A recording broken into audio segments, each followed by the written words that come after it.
इस एपिसोड की शुरुआत में दिखाया जाता है कि फेंग सीमिंग के पास आई है। सीमिंग तो पहले सोच रहा था कि फेंग एक साधारण लोमड़ी है, लेकिन फेंग किताब में लिखकर अपनी पहचान देती है और वो सीमिंग को बताती है कि वो डोंगहुआ के बच्चे की माँ बनने वाली है, क्योंकि वो डोंगहुआ को चूम चुकी है। सीमिंग तब हंसते हंसते कहता है कि अगर चूमने से ही बच्चा हो जाता तो अब तक मैं 2 बच्चों का बाप होता। फेंग सीमिंग को खुलकर बताती है उसकी ऐसी हालत कैसे हुई। सीन शिफ्ट होता है, दिखाया जाता है कि डोंगहुआ जीहेंग के शरीर से जहर निकालता है और मिन्सू बच गया था। जीहेंग तब डोंगहुआ से मदद मांगती है। वो कहती है कि वो अपने भाई द्वारा तय किए गए वर्ष से शादी नहीं करना चाहती, क्योंकि मिन्सू और वो बचपन से एक दूसरे से प्यार करते हैं। जीहेंग मिन्सू के अलावा किसी भी तरह किसी से शादी नहीं करेगी। सीन शिफ्ट होता है, दिखाया जाता है कि डेमन लॉर्ड के पास खबर आती है कि डोंगहुआ जीहेंग को लेकर आ रहा है। जीहेंग बेहोश थी। डोंगहुआ उसे गोद में उठाकर डेमन पैलेस में आता है। जीहेंग का भाई तब डोंगहुआ से पूछता है कि ये कैसे हुआ। डोंगहुआ कहता है कि बैसुई माउंटेन में उसकी जीहेंग से मुलाकात हुई। जीहेंग के शरीर में जहर था, इसलिए वो ऐसी बीमार है। जो भी हो, जीहेंग का भाई डोंगहुआ को जीहेंग से शादी का प्रस्ताव देता है।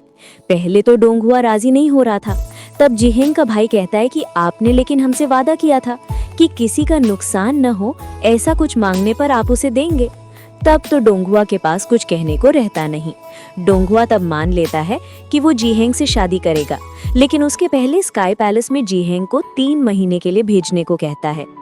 और शादी के बाद जीहेंग भी चूंकि एक गॉड बन जाएगी, वो और डेमन से कोई संबंध नहीं रख पाएगी।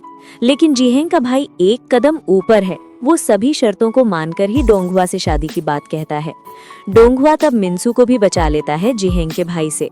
अब दिखाया जाता है कि चोंगलिन फेंग से बात कर रहा था। वो फेंग को लेकर बाहर खेलने जाना चाहता है और फेंग भी खुश होकर दौड़कर बाहर निकल जाती है। फेंग तब गेट पर खड़ी होकर कहती है, मैं तो जा रही हूँ डोंगहुआ से मिलने। और वो जब दौड़कर बाहर निकलती है तब डोंगहुआ पैलेस में लौट आया था। फेंग एक दौड़ में जाकर डोंगहुआ की गोद में चढ़ जाती है। डोंगहुआ फेंग को लेकर अंदर आ जाता है, लेकिन इस लोमड़ी को देखकर बिल्कुल सहन नहीं कर पा रही थी प्रिंसेस जीही। वो डोंगहुआ को समझाने की कोशिश करती है कि ये लोमड़ी कोई डेमन हो सकती है, डोंगहुआ का नुकसान कर सकती है, लेकिन डोंगहुआ हमेशा की तरह जीहेंग की बात पर ध्यान नहीं देता। डोंगहुआ उन दवाओं को निकालता है और ये देखकर तो फेंग के मन में लड्डू फूटते हैं। उसके लिए दवा लाने गया था डोंगहुआ। डोंगहुआ तब जीहेंग से कहता है कि इस लोमड़ी के लिए खाना बनवाने के लिए फेंग को दे दो, क्योंकि फेंग बहुत अच्छी रसोइया है। फेंग शायद डेमनों की जासूस थी। वो अचानक ही गायब हो गई है और लोमड़ी के बीच में बैठकर फेंग कहने लगती है कि जीहेंग एक झूठी है। इधर फेंग भी डोंगहुआ के करीब रहकर बेहद खुश है। डोंगहुआ फेंग को एक सुंदर लॉकेट पहना देता है। डोंगहुआ का तब मन खराब था। वो फेंग से जीहेंग के पिता की बात कहता है। जीहेंग का पिता उसका बहुत विश्वसनीय जनरल था। उसका ऐसा क्या हो गया कि उसने ऐसा एक काम किया? लेकिन जीहेंग का पिता जो काम किया था वो कहीं अभी तक नहीं कहा गया है। ये सुनकर फेंग कहती है कि मैंने सुना था आप हार्टलेस गॉड है, लेकिन आप भी तो देख रहे हो दुख पाते हैं। लेकिन जो भी कहें, मैं लेकिन आपके लिए मर नहीं सकती, क्योंकि मैं आपके साथ जीना चाहती हूँ। वो सीमिंग से एक बैग जबरदस्ती लेकर आती है। डोंगहुआ जब उस बैग को खोलता है तो देखता है कि उसके अंदर एक मरहम है। डोंगहुआ के हाथ में थोड़ा कट गया था। डोंगहुआ तब खुश होकर नीचे हाथ रखकर कहता है कि तुम तब दवा लगा दो। फेंग तब अपनी पूंछ से दवा लगा देती है।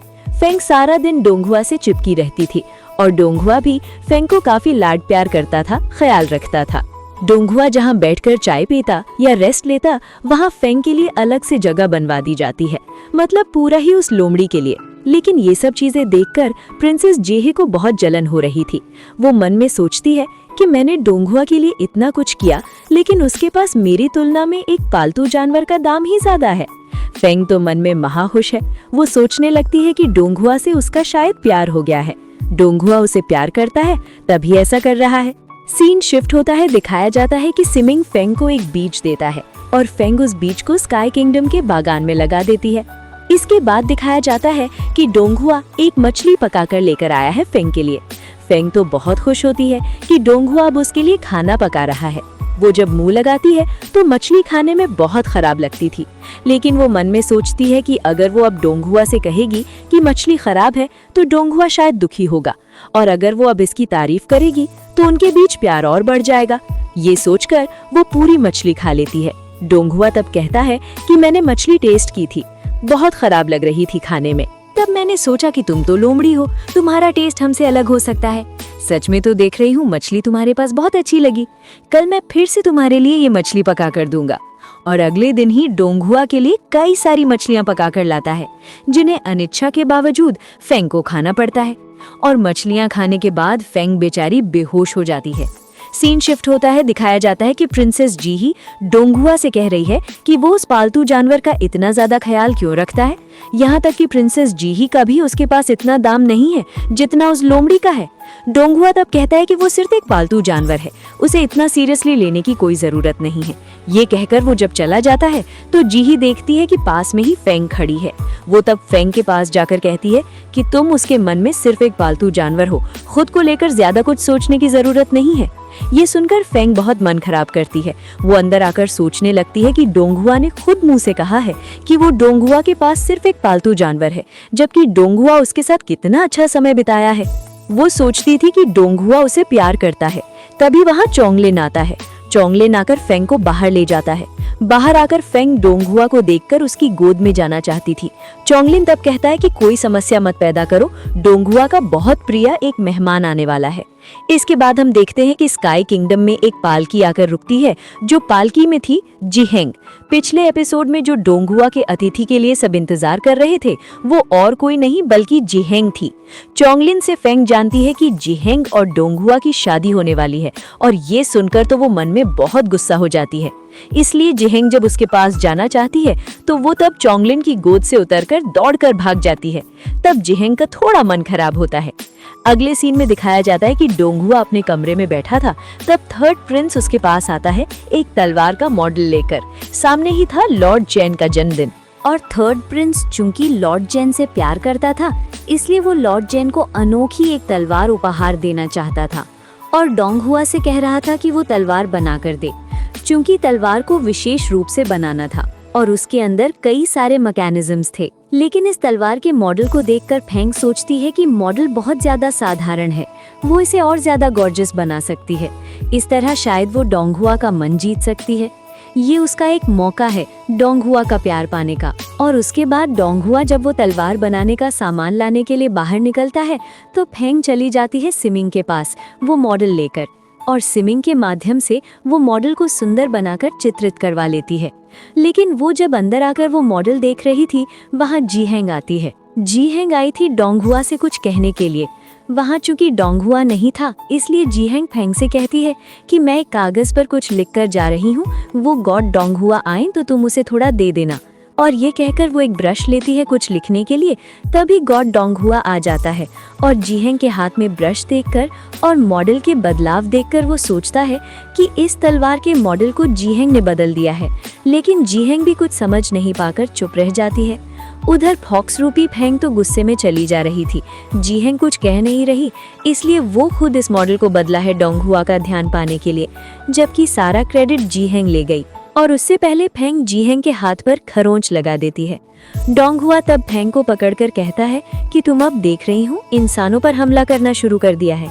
ये कहकर वो फेंग को दरवाजे के बाहर निकालकर दरवाजा बंद कर देता है। फेंग तब बहुत दुख पाती है और वो चलते चलते लेक किनारे उस जगह पर आ जाती है जहाँ डोंगुआ अपना अवकाश समय बिताता था। उसके बाद वो मन में सोचती है कि डोंगुआ शायद अपनी गलती समझ जाएगा और फेंग को खोजेगा, इसलिए वो फिर से वहाँ से डोंगुआ के उद्देश्य से चली जाती है। लेकिन वो जब लौटती है तो देखती है कि तब भी जिहेंग डोंगुआ के कमरे में थी। जिहेंग उस तलवार के मॉडल पर काम कर रही थी और डोंगुआ बैठकर चित्र बना रहा था। जिहेंग जो आर्ट कर रही थी, डोंगुआ उसे विभिन्न तरीकों से मदद कर रहा था, जो बात देखकर फेंग को बिल्कुल अच्छा नहीं लगता। इधर जिहेंग कहती है कि अगर वो ये आर्ट पूरा कर पाएगी तो डोंगुआ जो आर्ट कर रहा है वो उसे उपहार के रूप में दे। डोंगुआ भी राजी हो जाता है। फेंग तब मन में सोचती है कि डोंगुआ शायद जिहेंग से प्यार करता है, क्योंकि वो अब तक अपना कोई आर्ट किसी को नहीं दिया है।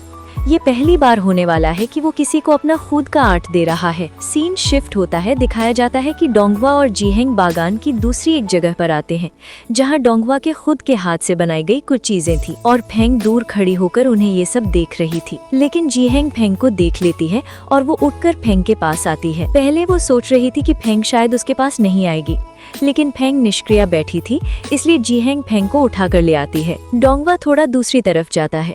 जीहेंग तब एक कटोरा लाकर फेंग से कहती है कि मैं और गॉड डोंगवा तुम्हारे लिए ये कटोरा बनाया है, हमारे पसंदीदा पालतू जानवर के लिए अलग कटोरा। लेकिन फेंग को तो ये सब बिल्कुल अच्छा नहीं लग रहा था। वो तो और पालतू जानवर नहीं बनना चाहती, लेकिन जीहेंग जबरदस्ती फेंग के हाथ का एक निशान देना चाहती थी उस कटोरे के तले में, और फेंग वो नहीं देना चाहती थी। तब वो जीहेंग के मुंह पर खरोंच लगा देती है। डोंगवा तेजी से आकर फेंग को हटाकर कहता है, तुम इंसानों के लिए दिन ब दिन खतरनाक होती जा रही हो। वो जीहेंग को वहाँ से ले जाता है और चोंगलिन से कहता है फेंग को कुछ दिनों के लिए बंद रखने को। चोंगलिन तब उसे अपने कमरे में ले जाता है, खाना खाने को देता है, लेकिन फेंग कुछ नहीं खा रही थी। उसका बहुत मन खराब हो रहा था। वो दौड़कर बाहर जाने की कोशिश करती है। चोंगलिन फेंग से कहता है कि वो बाहर निकलने दे सकता है, लेकिन फेंग डोंगवा के आसपास ना जाए तो चोंगलिन को जवाबदेही करनी होगी फेंग को बंद ना रखने के लिए। फेंग तब सिर हिलाकर बताती है कि वो डोंगवा के आसपास नहीं जाएगी। चोंगलिन उसे बाहर निकलने देता है, लेकिन फेंग सीधे दौड़कर डोंगवा के पास चली जाती है। डोंगवा तब अपने पालतू शेर को खाना दे रहा था। फेंग दूर से खड़ी होकर वही देख रही थी। डोंगवा शेर के सिर पर हाथ फेरता है। फेंग तब मन में सोचती है कि डोंगवा तो उसके सिर पर ऐसे हाथ फेरता था, उसका मतलब डोंगवा ने उसे पालतू जानवर के रूप में ही देखा है। और ये समझकर वो मन खराब करके चली जा रही थी। तभी डोंगवा का शेर आकर फेंग पर हमला करता है। ये शेर बोल सकता था क्योंकि ये तो स्पिरिचुअल एनिमल था। शेर उसे कहता है कि सुना है डोंगहुआ आजकल एक लोमड़ी की बहुत देखभाल कर रहा है। तुम तब मैं तो सोचता था कि तुम क्या हो, तुम तो देख रही हूँ साधारण एक लोमड़ी, उसके ऊपर तुमने मेरी प्रिंसेस पर हमला किया है। ये सब कहकर फेंग को बहुत मारता पीटता है। फेंग की गले का वो लॉकेट भी ले जाता है और उसके बाद फेंग को फेंक देता है तालाब के अंदर। सीन शिफ्ट होता है, दिखाया जाता है कि सीमिंग बरसी से मछली पकड़ने की कोशिश कर रहा था। उसकी बरसी भारी लगने पर वो तेजी से जब उसे खींचता है तो देखता है कि बरसी में फेंग बंधी है। वो तेजी से फेंग को ऊपर लाता है, देखता है कि फेंग जीवित है या नहीं। जो भी हो, सीमिंग फेंग की बहुत देखभाल करता है, फेंग को स्वस्थ कर लेता है। फेंग तब मन में सोचती है कि बहुत हो गया, उसके अब गिव अप करना चाहिए। सीमिंग भी उसके पास आकर पूछता है कि आपको किसने चोट पहुंचाई, लेकिन फेंग कोई बात नहीं कहती, चुप रह जाती है। उसके बाद फेंग मन में सोचने लगती है कि वो 2000 साल से डोंगहुआ को लेकर सपने देख रही है। अब शायद डोंगहुआ को लेकर सपने देखना उसे बंद करना होगा। सीन शिफ्ट होता है, दिखाया जाता है कि स्काई पैलेस में मीटिंग हो रही है। मीटिंग में तय होता है कि 2 दिन बाद डोंगहुआ और जीहेंग की शादी होगी। सीमिंग वहां मौजूद था। सीमिंग मीटिंग से लौटने के बाद फेंग बहुत उत्सुकता से सीमिंग के पास जाती है। सीमिंग तब कहता है कि स्काई पैलेस के सब जानते हैं कि तुम्हें बंद रखा गया है, इसलिए तुम्हारी खोज किसी ने नहीं की। और उसके ऊपर अब डोंगहुआ की शादी 2 दिन बाद ही डोंगहुआ और जीहेंग की शादी की डेट फिक्स हो गई है।